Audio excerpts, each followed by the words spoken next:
Hola, mi nombre es Isabel Manrique y me gustaría hacer algunas reflexiones con respecto al acontecer político a lo largo de todo este año 2016. Bueno, lo primero que tendría que decir es que el día 6 de diciembre del año 2015 el pueblo venezolano se manifestó de manera absoluta y abrumadora a favor de un cambio. Para ello se le dio la mayoría absoluta en la Asamblea Nacional a la oposición. La oposición entendió este mandato constitucional que se le estaba otorgando y a principios de años manifestó que íbamos a conducir un proceso de cambio, pero que tenía que ser pacífico, constitucional y democrático. Esas fueron las tres premisas que dio la oposición para manifestar que a finales de este año tendríamos o habríamos logrado un cambio del status quo. Pues bien, esto fue así y en ese momento pienso que el gobierno no entendió la magnitud de los hechos y no entendió pues el rechazo que tenía por parte de la población. Yo creo que no reaccionó, de hecho, a este rechazo cuando tenía que hacerlo, porque si hubiera sido así, jamás hubiera ni siquiera permitido que se convocara un referéndum revocatorio.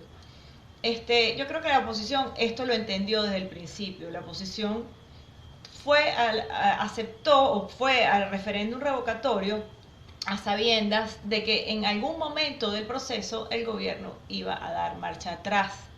¿Por qué? Porque estamos frente a un gobierno autoritario, militarista, sin escrúpulos, que jamás hubiera aceptado contarse a sabiendas de que va a perder de manera abrumadora. Visto así las cosas, pues iniciamos el proceso y cuando vamos a la recolección del 1% es donde el gobierno se da cuenta que realmente hubo un movimiento importantísimo de gente que a pesar de todas las trabas que se les pusieron, de las triquiñuelas y todo ese tipo de cosas, pues esa gente fue dispuesta a estampar su firma y manifestar su voluntad de cambio. Es ahí cuando el gobierno empieza a dar marcha atrás a este proceso y empieza a darle largas, a espaciar los lapsos, a dar declaraciones oscuras, viciadas.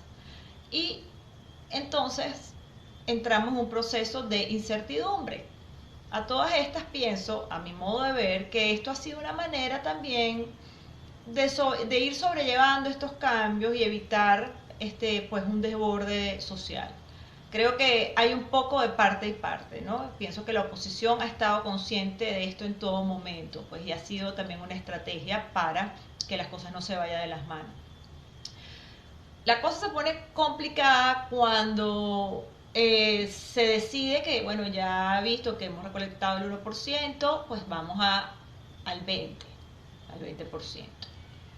Creo que en ese momento ya el nivel de popularidad del gobierno había llegado a un punto tan bajo que sencillamente si hubiéramos logrado llegar a esa recolección del 20% hubiera sido per se un referéndum revocatorio, o sea, un referéndum revocatorio de facto. Definitivamente pienso que Maduro hubiera quedado completamente deslegitimado y creo que no le hubiera quedado más remedio que poner el cargo a la orden. Bueno, esto desde el punto de vista de una persona con escrúpulos, ¿no? Que no es el caso de estas personas. El punto es que cuando se estiró la liga al punto donde ya ellos no tenían otra opción, porque definitivamente no se iban a contar, ellos decidieron saltar la talanquera y romper el hilo constitucional.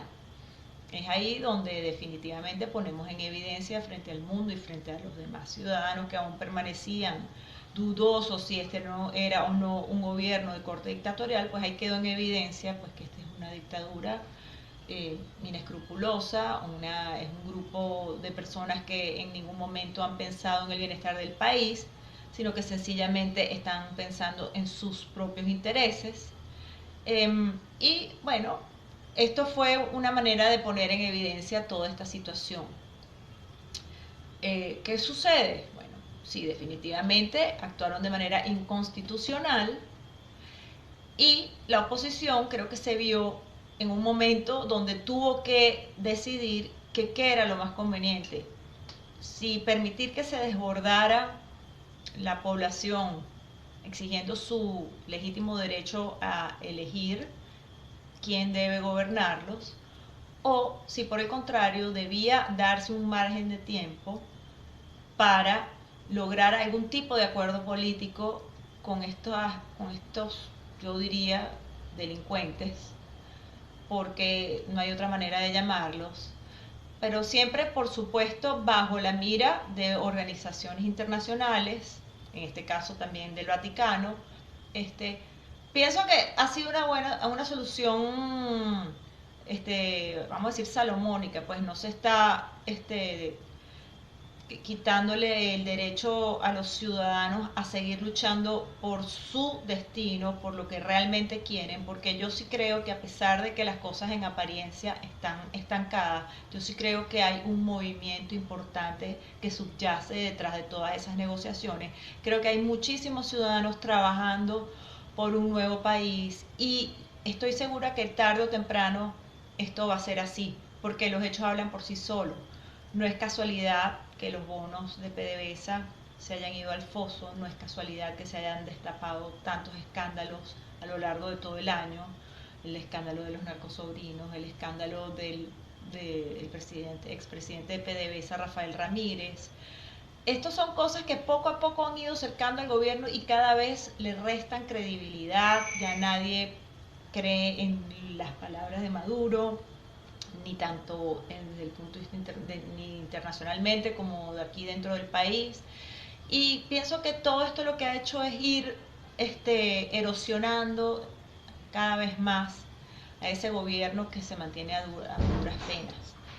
Eh, yo tengo fe como ciudadana en que en algún momento las cosas se van a saber, todo eso que se está hablando y se está negociando en las mesas, pues en algún momento darán frutos. Eh, Esto que estamos viviendo es insostenible, tanto para ese gobierno como para los ciudadanos.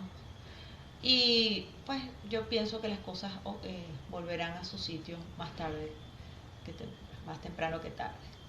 Bueno, gracias.